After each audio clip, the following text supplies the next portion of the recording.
মই আগতে সদায় 20টা পুশ আপ মাৰিছিলোঁ, কিন্তু আজি 20 দিনমান এই পুশ আপ মৰা নাই। সেইকাৰণে আজি মই ভালকৈ 5-6টা পুশ আপো মাৰিব নোৱাৰিলোঁ। কাৰণটো হ'ল কনচিষ্টেঞ্চি যেতিয়ালৈ মানুহৰ নাথাকে তেতিয়ালৈ একো কৰিব নোৱাৰে। আজি 5টা মাৰিছোঁ, 10 দিন পিছত আকৌ 10টা, সেনেকৈতো নহ'ব। সদায় 5টা মাৰিছে, সদায় 5টাকৈ বঢ়াই যাওক, দৰকাৰ হ'লে এটাকৈ বঢ়াই যাব লাগিব।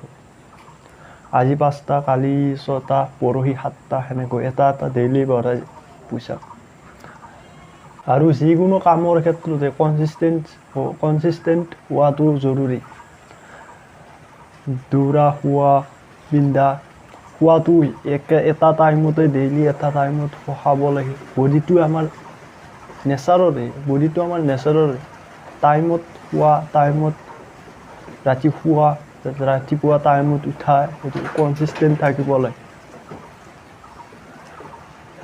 এটা কথা মনত ৰাখিব, পাৰফেক্ট নহয়, কনচিষ্টেণ্ট লাগে। ধৰক আজি মই 10টা পুশ আপ মাৰিছোঁ, কালিলৈ হয়তো মন বেয়া থাকিব বা কিবা ভাগৰ লাগি থাকিব, তেতিয়া হয়তো মই 5টা মাৰিম, কিন্তু কনচিষ্টেণ্ট থাকিব লাগে। পাৰফেক্ট নহ'লেও কিন্তু কনচিষ্টেণ্ট থাকিব লাগে। আৰু এটা কথা চাব, মই ভিডিঅ' দি আছোঁ, মোৰ শ্বৰ্ট ভিডিঅ' হ'লেও এটাকৈ ডেইলি যাবই।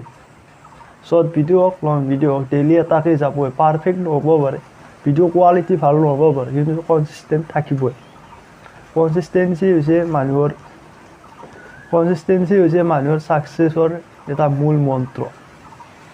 ছাকচেছ হ'বলৈ হ'লে কনচিষ্টেঞ্চি থাকিবই লাগে। ধন্যবাদ, আজিৰ কাৰণে এইখিনিয়ে।